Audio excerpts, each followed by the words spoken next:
నియోజకవర్గానికి సాయంకాలం ఇక్కడికి వచ్చి ఇంత ప్రేమాభిమానాలు చూపిస్తున్న ముందుగా మా ఆడపడుచులకి, యువతులకి, మీ అందరికీ నా హృదయపూర్వక నమస్కారాలు. హారతులు తీస్తున్న మా ఆడపడుచులకి నా ప్రత్యేక నమస్కారాలు. తెలుగుదేశం కార్యకర్తలకి, దూరాన తెలుగుదేశం జెండాలు మోస్తున్న కార్యకర్తలకి నా హృదయపూర్వక నమస్కారం. మబ్బుల్లో పరిగెత్తే పిడుగుల్లాంటి మా జన సైనికులకి నా ప్రత్యేక నమస్కారాలు. కష్టం ఉంటే కథం తొక్కే మా వీర మహిళలకి నా హృదయపూర్వక నమస్కారం. దారి పొడవున పెద్దలు, ఉంగుటూరు నియోజకవర్గ పెద్దలు దారి పొడవుతా వారికి నా అభినందనలు తెలియజేస్తా ఉన్నారు.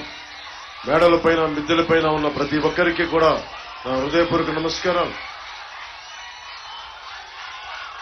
ఇది మనం కరెక్ట్గా ఇంకొక 13 రోజుల్లో మే 13న మనకి ఎన్నికలు.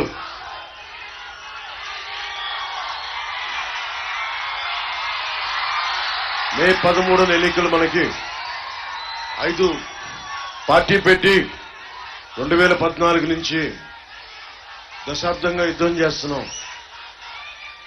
ముఖ్యంగా జన సైనికులకి, వీర మహిళలకి నేను ఈ రోజున పొత్తు ముందుకు తీసుకెళ్లగలిగాను.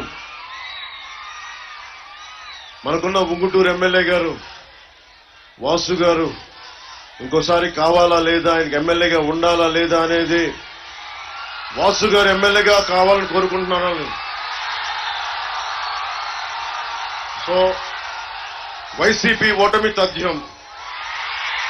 సరే, సో వైసీపీ ఓడిపోతుంది కాబట్టి ఇంక వైసీపీ గురించి మనం మాట్లాడుకోవాల్సిన అవసరం. మనం ఏం చేస్తాం మాట్లాడు. వాసు గారి గురించి చెప్తాను.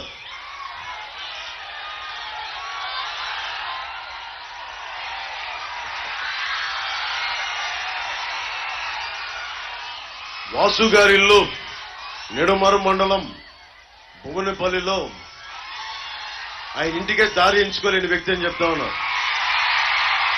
ఒక ఎమ్మెల్యే అండి, సొంత ఇంటికే దారి ఎంచుకోలేని వ్యక్తి మన దారులు ఏం పూడుస్తాడు, మన రోడ్లు ఏం వేస్తాడు. సరదాగా ఆయనకి ఏదో ప్యాకెట్ క్లబ్లు నడపాలని ఉంటుంది, అది కాదనం మనం. 30 లక్షలు కారు కూడా ఇచ్చారంట బాగా ప్యాకెట్ క్లబ్లు నడిపినందుకు. మనకి ఏం కావాలి? ప్యాకెట్ క్లబ్లు కావాలా, మనకి డిఎస్సి నోటిఫికేషన్ కావాలా? ప్యాకెట్ క్లబ్లు కావాలా, ఉపాధి అవకాశాలు కావాలా? వీళ్ళు ప్యాకెట్ ప్రభుత్వం ఇది. వీళ్ళకి ఎంతసేపు ప్యాకెట్ క్లబ్లు. మీరు ఆలోచించండి, ఇక్కడ ఆడపడుచులు చాలా మంది ఉన్నారు. మీరు ఆలోచించండి అమ్మా. జగన్ గారు చాలా మర్యాదగా వచ్చి అందరు నమ్మారు కదా. 2019 రోడ్ల మీద తిరిగి నేనున్నాను, ఒక్క ఛాన్స్ అంటే అందరూ నమ్మి ఓటేశారు. మీరందరూ చదువుకున్న వ్యక్తులు, మీరందరూ అవగాహన ఉన్న వ్యక్తులు. ఇందాకే అంబేద్కర్ గారి ఫోటో చూశాను. అక్కడ రాజ్యాంగం మీద ఎంతో కొంత అవగాహన ఉన్న వ్యక్తులు. కనీసం ఇంటర్మీడియట్ చదివినా కానీ మనకి స్థానికంగా మనకి రాజ్యాంగం మీద ఒక కనీస అవగాహన ఉంటుంది మనకి 10th ఇంటర్లోనే. బేసిక్ గా మనం ఆలోచించాల్సింది, ప్రభుత్వాలని ఎన్నుకునేటప్పుడు మీరు సరైన నాయకుల్ని ఎన్నుకోకపోతే భవిష్యత్తు మీది, నాది కాదు. మీ దృష్టికి తీసుకొస్తా ఉన్నాను ఈ రోజున. రోడ్లు వేయటం ఇవన్నీ పక్కనే. ఎవరైనా ఏం ఆలోచించాలి 5 సంవత్సరాల తర్వాత అంటే మన భవిష్యత్తు. అక్కడ చిన్న బిడ్డలను వేసుకొని ఉన్నారు. అక్కడ దారి పొడవుతా చిన్న బిడ్డలను భుజాల మీద పెట్టుకున్నారు. ఎంతమందికి తెలిసి రాష్ట్రంలో ఈ రాష్ట్ర ప్రభుత్వం పాలనలో 5 ఏళ్ల పాలనలో నాడు నేడు పథకం ద్వారా స్కూల్స్ అభివృద్ధి చేశామని వైసీపీ నాయకులు చెప్తున్నారు. మీరు ఎన్ని స్కూల్స్ అభివృద్ధి చేశారో లేదో మాకు తెలియదు కానీ పేకాట, మద్యం మటుకు, ఇసుక దోపిడీ మటుకు చాలా అభివృద్ధి జరిగింది. జగన్ నాయకత్వంలో ఈ ప్రభుత్వం ఎయిడెడ్ కళాశాలల్ని, ఎయిడెడ్ స్కూల్స్ ని మూసేసింది. ఈ ప్రభుత్వం 4709 పాఠశాలల్ని మూసేసింది. ఈ 5 ఏళ్ల కాలంలో స్కూల్ మానేసిన విద్యార్థులు 3,88,000 మంది విద్యార్థులు స్కూల్ మానేశారు. 5 సంవత్సరాల నుంచి 18 సంవత్సరాల వయసున్న విద్యార్థులు, ఇది మీరు చాలా జాగ్రత్తగా వినాలి.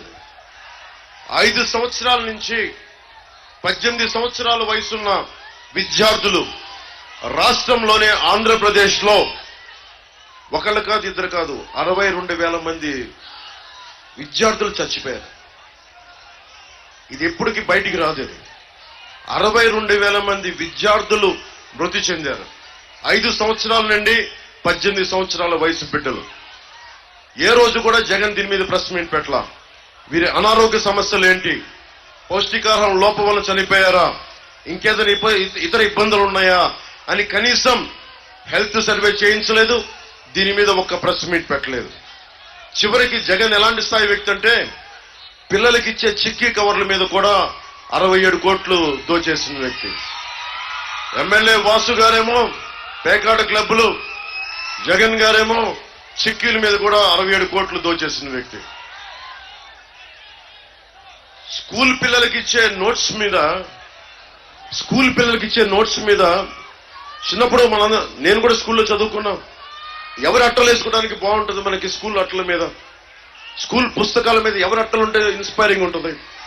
ఒక భగత్ సింగ్ పుస్తకం ముద్రణ ఉంటే బాగుంటుంది, అంబేద్కర్ గారి ఫోటో ఉంటే బాగుంటుంది, మహాత్మా గాంధీ గారి ఫోటో ఉంటే బాగుంటుంది నోట్ బుక్స్ అట్టల మీద.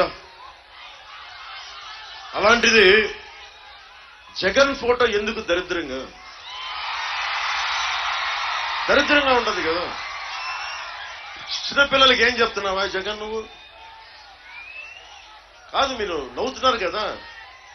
మీరు చెప్పండి, ఈ ముఖ్యమంత్రి 5 సంవత్సరాల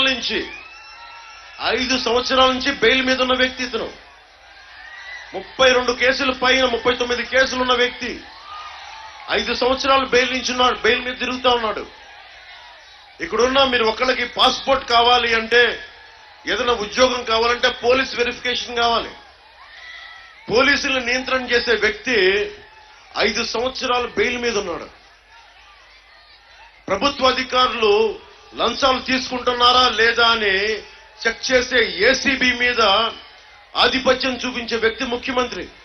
ఆ ముఖ్యమంత్రి మీద ఎన్ని కేసులు ఉన్నాయి? 30 కేసుల పైన 5 సంవత్సరాల నుంచి బెయిల్. ఏం సూచిస్తుంది ఇది? మనకు ముఖ్యమంత్రి మనోడా, మన వర్గపోడా, మనోడా అని కాదు, ముఖ్యమంత్రి స్థానంలో ఉండేవాడు సరైనోడా కాదా అనేది మనం అందరం ఆలోచించాలి.